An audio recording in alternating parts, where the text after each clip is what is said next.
Ya, sebelum ke Pak Indra, saya mau ke Pak Jeffrey dulu, Pak. Tadi ada yang terpotong.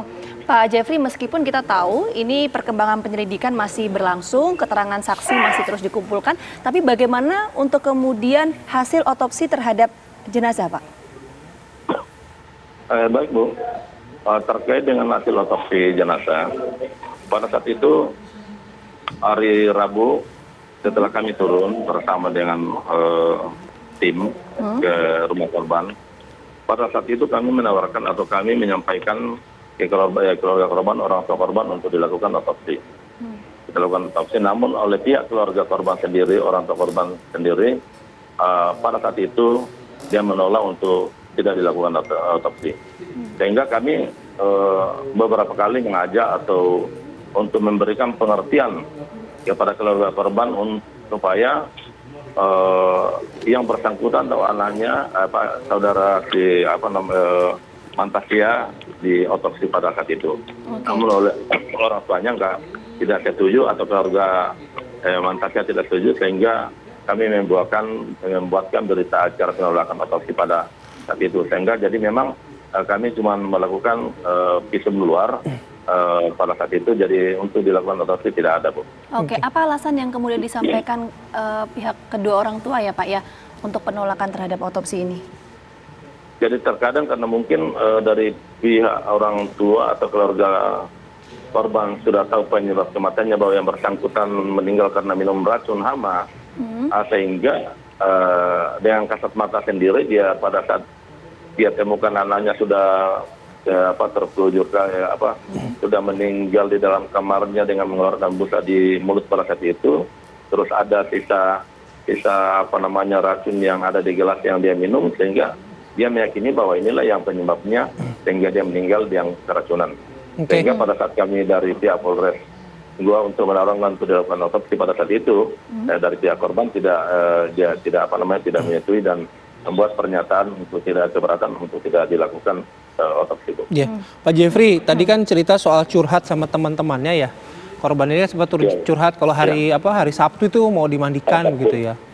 Ada hal lain nggak Pak curhat yang disampaikan oleh si korban ini ke teman-temannya? Baik Pak, jadi hal lain yang disampaikan kepada temannya itulah yang kami sampaikan kemarin, karena waket yang kami terima awal terkait yang itu yang hubungan depresi atau stres karena adanya tugas sekolah. Tapi hal-hal yang lain itu ya yang kita mau ungkap, yang kita mau cari sampai sekarang, karena namanya masyarakat di kampung pegunungan, sehingga ketika kita mau menyentuh ke sana untuk menggali keterangan sesungguhnya, kadang kita harus pendekatan secara terpedaya benar-benar sehingga bisa terungkap apa sih sesungguhnya, sehingga saudara Mantasya nekat minum racun sampai dia sampaikan kepada temannya sebelum meninggal bahwa nanti hari Sabtu saya akan sudah meninggal. Itulah yang kita mau ungkap di sini. Kayak gitu Pak. Tapi memang sebenarnya curhat mengenai beratnya sekolah ini sempat diungkapkan ya, setidaknya sempat terungkap gitu ya. Jadi Pak Jeffrey ya. Sempat diungkapkan. Baik. Surat sesama temannya. Teman sekolahnya pernah saya ungkapkan. Baik. Tapi kami dari pihak kepolisian juga tidak serta mempercayai bahwa dengan adanya kejadian itulah yang menyebabkan sehingga dia minum racun. Mungkin ada faktor-faktor yang lain yang kita akan gali di situ. Pak Jeffrey, maaf singkat saja Pak. Kalau dari otopsi tidak dilakukan, tapi kalau dari pemeriksaan fisik dari jenazah itu, adakah misalnya Pak ditemukan tanda-tanda kekerasan atau lain sebagainya? Jadi baik Bu, kami sampaikan bahwa setelah dengan adanya berita pada saat itu, kami langsung turun ke TKP, kami langsung menuju ke Kecamatan Manojo. Setelah itu kami memanggil pihak kesehatan setempat pada saat itu untuk sama-sama turun memeriksa tubuh korban. Yang kami temukan pada saat itu, yang ditemukan awal pada saat itu adalah korban mengeluarkan busa pada mulutnya. Setelah dilakukan oleh tim medis melakukan pemeriksaan secara keseluruhan, tidak ada tanda-tanda kekerasan yang ada pada diri korban. Yang ada pada saat itu ada busa di keluar mulut, kemudian pada bibir korban kehitam-hitaman, biru kehitam-hitaman pada saat itu. Baik. Terima kasih Pak Jeffrey Natsir sudah bergabung bersama kami pagi hari ini atas informasinya. Saya mau ke Pak Indra. Nah Pak Indra, sudah mendengar ya keterangan dari Pak Jeffrey, konstruksinya bagaimana, tapi kalau Anda mengamati apa yang terjadi, khususnya di dunia pendidikan gimana Pak? Ya, yang pertama atas nama pribadi saya mengucapkan turut berbelasungkawa pada keluarga yang ditinggalkan dan sangat prihatin kita kehilangan lagi seorang generasi penerus bangsa yang mudah-mudahan tidak ada yang model seperti ini lagi. Yang kedua adalah dampak dari pandemi ini dengan kita karantina tinggal di rumah itu juga luas. Di awal-awal Maret, April itu kami di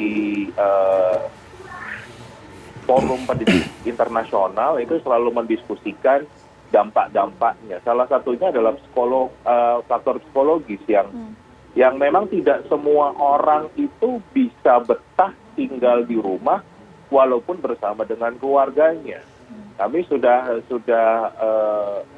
memprediksi akan meningkatnya tingkat kekerasan dalam rumah tangga, depresi, karena ya biasanya mereka punya kanal-kanal untuk bicara dengan orang lain, untuk curhat, untuk ketemu, untuk pergi ke satu tempat, misalnya kalau yang cewek misalnya bisa shopping, itu ngurangin stres, kan begitu, ya kan? Yang cowok ngumpul-ngumpul, ngobrol-ngobrol, itu ngurangin stres. Nah sekarang harus di rumah terus, itu ada dampak psikologinya yang tidak mudah untuk dihadapi bersama. Nah, yang ketiga, bicara tentang pembelajarannya sendiri, ini membuktikan yang sudah saya sampaikan berulang kali, termasuk di TV One, kalau masalah PJJ itu bukan hanya kuota saja. Masalah PJJ itu banyak sekali. Tadi saya sudah sebutkan faktor psikologis anak, ya kan? Belum bicara gawai, belum bicara tadi sinyal dan lain sebagainya. Nah, sayangnya Kemendikbud tidak melihat ini sebagai permasalahan yang juga harus ditangani secara dalam PJJ ini, kan gitu. Jadi yang diambil kan hanya subsidi kuota, kan itu sangat disayangkan. Padahal walaupun ini belum terbukti ya, tetapi yang jelas ada stres lah. Yang cukup berat mengalami model belajar secara daring ini. Dari sisi tadi sinyalnya saja mereka sudah stres karena sering naik turun. Ya kita yang di Jabodetabek aja sering naik turun, apalagi yang di daerah lain, kan begitu. Nah ini kan masih juga belum ada solusi kan mau seperti apa gitu. Kemudian juga banyak sekali para pendidik yang belum mampu untuk memahami pedagogi digital. Bagaimana caranya mengajar di era digital yang bukan hanya memindahkan ruang kelas ke ruang Zoom atau aplikasi lain lah ya. Aplikasi lain, tidak seperti itu. Jadi juga nggak bisa ngajar terus dari pagi sampai sore kan gitu, ngomong di video conference terus, ini anaknya makin stres ya gurunya juga stres juga kan gitu. Ini harus menggabungkan antara yang namanya pembelajaran sinkronis dan asinkronis. Ya, jadi ada hal yang perlu dilakukan oleh Kemendikbud. Oke, kita tangkap poinnya Pak. Nanti kita akan diskusikan lebih lengkap mengenai bagaimana sih sebetulnya solusi untuk permasalahan yang tadi Pak Indra sampaikan agar juga pembelajaran ini tetap berjalan di tengah pandemi COVID-19. Kita akan bahas lebih lengkap usai jeda. Kami kembali hadir.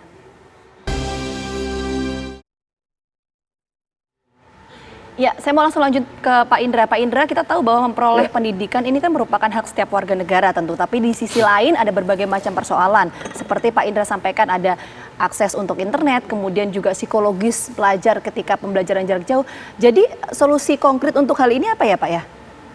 Ya, yang pertama adalah adanya komunikasi dan kolaborasi dengan lembaga-lembaga yang terkait untuk mengurusi pendidikan ini. Jadi dalam hal ini adalah dinas-dinas pendidikan.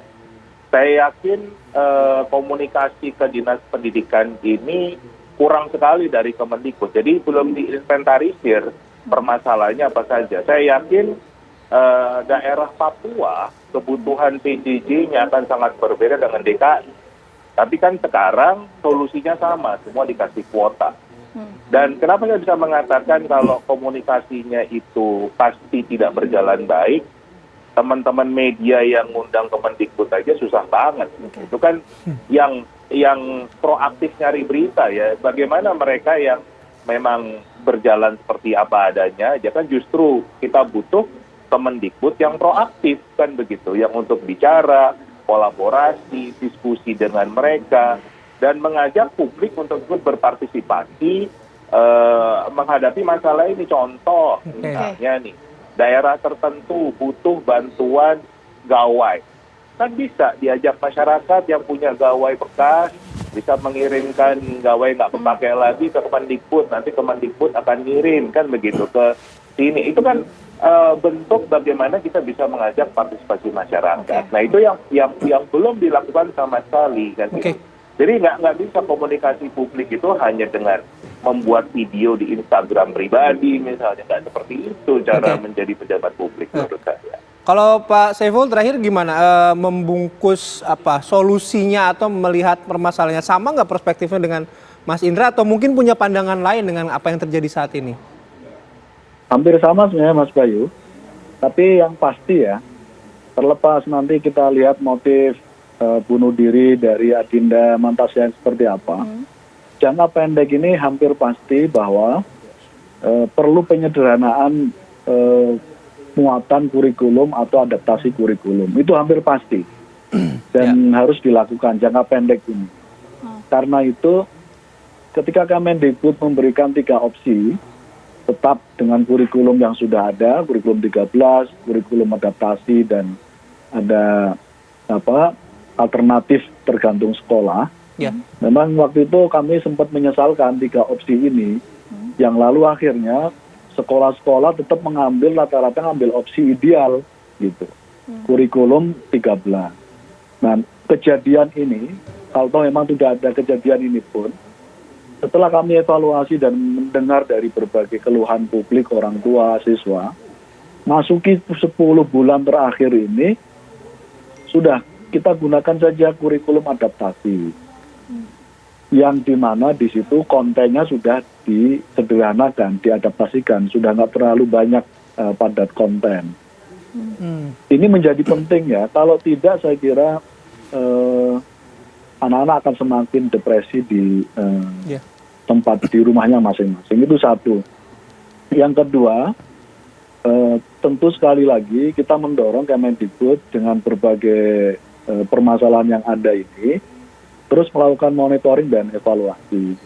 Beberapa kali kami sampaikan bersama Komisi 10 betapa pentingnya pejabat Kemendikbud turun langsung ke bawah on the spot untuk melakukan pemetaan kebutuhan apa sih yang dibutuhkan di daerah-daerah yang hampir 100% berbeda tuh Mas Bayu dan Mbak Gina. Dengan cara itu semoga kejadian begini tidak terulang kembali. Baik, terima kasih Pak Saiful Huda, Pak Indra juga terima kasih sudah bergabung bersama kami. Mudah-mudahan apa yang Anda sampaikan juga bisa menjadi bagian dari solusi untuk kita bersama.